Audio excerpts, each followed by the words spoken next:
हाय साथियों, welcome to my channel. आज आप लोग को सेफ्टी के बारे में ये वीडियो में हम लोग बताने वाला है। अभी किधर किधर कैसे कैसा है ये एनिमेशन में आप लोग देख लीजिए। Thank you so much.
तो सबसे पहले हम इंडक्शन चालू करेंगे।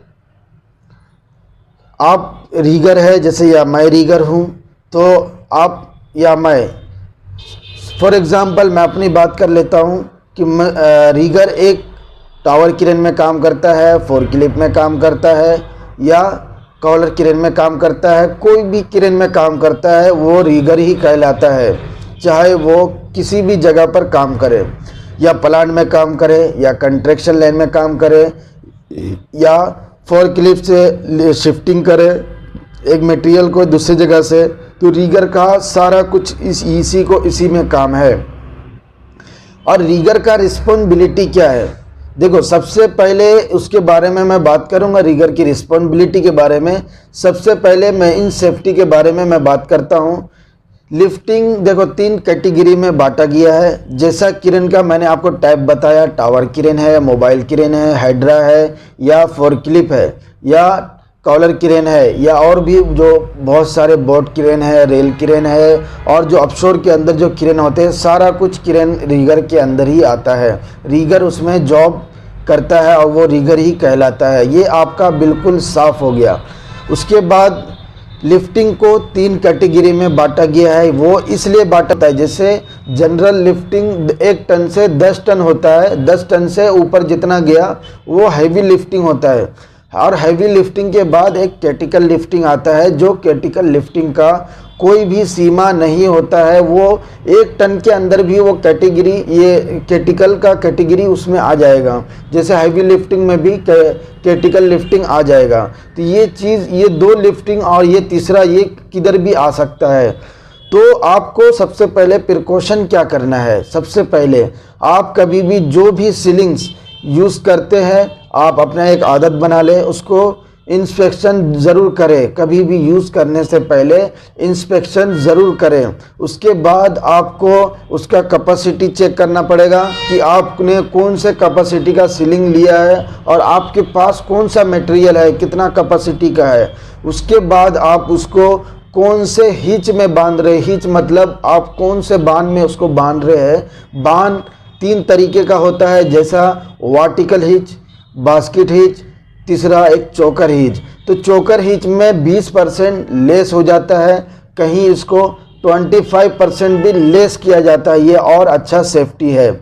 लेकिन ज़्यादातर 20% ही लेस किया जाता है। 20% मतलब अगर आपके पास 1 टन है, 1000 kg हुआ, 1000 kg में अगर 20% बोलेंगे तो 20% का मतलब 200 kg लेस हो गया, मतलब कम हो गया। हर चोकर हिच में, हर जितना जो भी चोकर हिच आप बांध रहे हैं उसके अंदर लेस हो जाता है। तो ये चोकर हिच हो गया। दूसरा second basket hitch. Basket hitch में अगर आपके पास 1 टन का कोई सीलिंग्स है, वो 2 टन का हो जाएगा। अगर आप वर्टिकल हिच में उठा रहे हैं तो वर्टिकल हिच में 1 टन का 1 ही टन 100% रहेगा। तो इस तरीके से ये मेथड में काम करता है। ये चीज़ आपको इसके बारे में पता होना चाहिए। सेकंड, आप लोग बोलेंगे कि सर हमने काफ़ी अपने लाइफ में सीलिंग्स को गलत तरीके से यूज़ किया, जैसे 1 टन को हमने 3 टन भी उठाया, 4 टन भी उठाया, लेकिन अभी तक सीलिंग्स नहीं टूटा। लेकिन हम सबको एक चीज़ समझ लेना चाहिए कि ये चीज़ हमें यूज़ नहीं करना है। लेकिन मैं इसके बारे में बताऊंगा। इसमें जो आपको सेफ्टी फैक्टर काम आता है, जिसे सेफ्टी फैक्टर हमने मैक्सिमम ब्रेकिंग लोड उसको दिया जाता है, उसके एक्स्ट्रा सेफ्टी फैक्टर दिया रहता है, तो इस वजह से वो सीलिंग नहीं टूटता है। लेकिन वो सीलिंग्स कब टूटेगा, जब आप उसको बैड हैबिट, बैड प्रैक्टिस में यूज़ करते रहेंगे रोज़ाना, एवरीडे, जो आपकी बैड हैबिट पर वो डिपेंड करता है, तब जाकर वो बेल्ट आपका एक एक्सीडेंट हो सकता है, या वो चांसेस है कि टूट सकता है, या कट सकता है, या टेंशन फेलियर हो सकता है। तो इसी तरीके से हमको इन सब चीज़ों का यूज़ नहीं करना चाहिए। इसलिए इंजीनियर फैक्टर वेब सीलिंग का 7.1 होता है। 7.1 मतलब इसको 7 टाइम्स इसको और भी ब्रेकिंग देकर, इसको कैपेसिटी देकर इसको टेस्ट किया जाता है। तो इसलिए इसको 1 टन रखा गया है। हर tonne, 1 tonne, 2 tonne, 3 tonne, 4 tonne, सब में एक ही सेफ्टी फैक्टर आएगा, 7.1। पहले 2000 बन रहा है, उसका क्या कैपेसिटी है। लेकिन ये वीडियो सब लोग देखने के बाद ज़रूर कमेंट करेंगे कि सर हम रेडियस कैसे पता करेंगे कि हमें उस रेडियस में क्या कैपेसिटी मिल रहा है। तो सबसे पहले 4-5 तरीका है जो मैं बताऊं कि सबसे पहले आप क्रेन के अंदर लोड चार्ट देख लें कि आप कौन से लोड चार्ट पर काम कर रहे हैं। तो लोड चार्ट के बाद आपको अगर इसके बारे में ज़्यादा नॉलेज नहीं है तो साइड पर किसी एक्सपर्ट से या किसी ऑपरेटर से आप इन सब चीज़ों के बारे में पूछ सकते हैं। और उसके बाद जो हम लिफ्टिंग प्लान में जो कैलकुलेशन करते हैं, लिफ्टिंग प्लान में जो कैलकुलेशन करने से भी हमें ये पता चल जाता है कि हम क्रिटिकल लिफ्टिंग कर रहे हैं या हमें इस क्रेन से अप्लीकेबल नहीं है, या इस क्रेन से सूट मतलब बराबर नहीं हो रहा है कि इस क्रेन में हम लिफ्टिंग कर सके।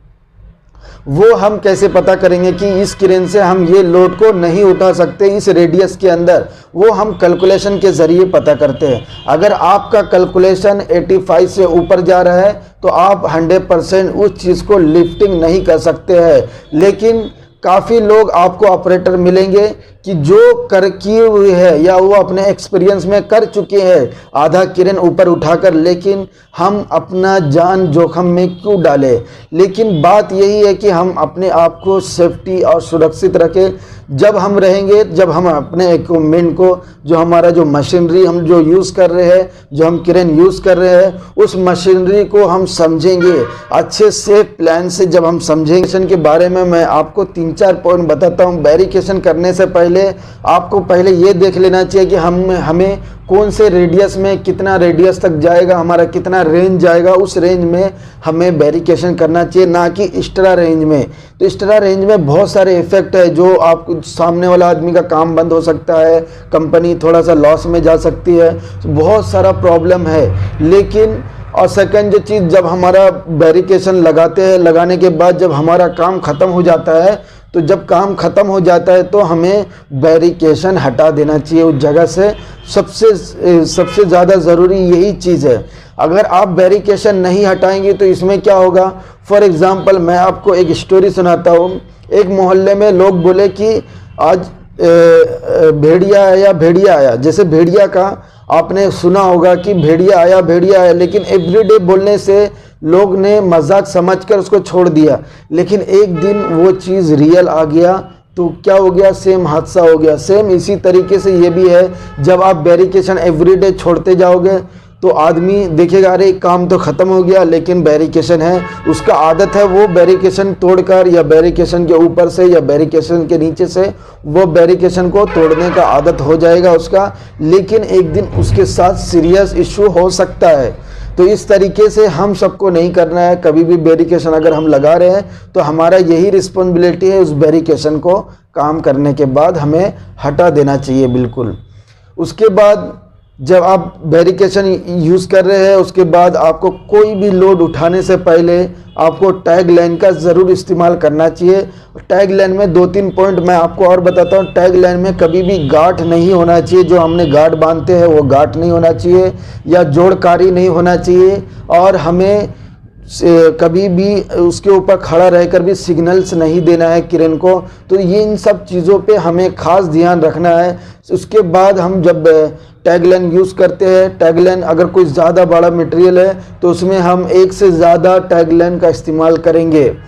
उसके बाद टैग लाइन बांधने के बाद कभी भी आप ये चीज़ सोच लें कि कभी भी लोड को खींचना नहीं है। ये लोड खींचने के लिए नहीं है, ये खाली सिर्फ कंट्रोल के लिए है। आप उसको सिर्फ कंट्रोल ही कर सकते हैं।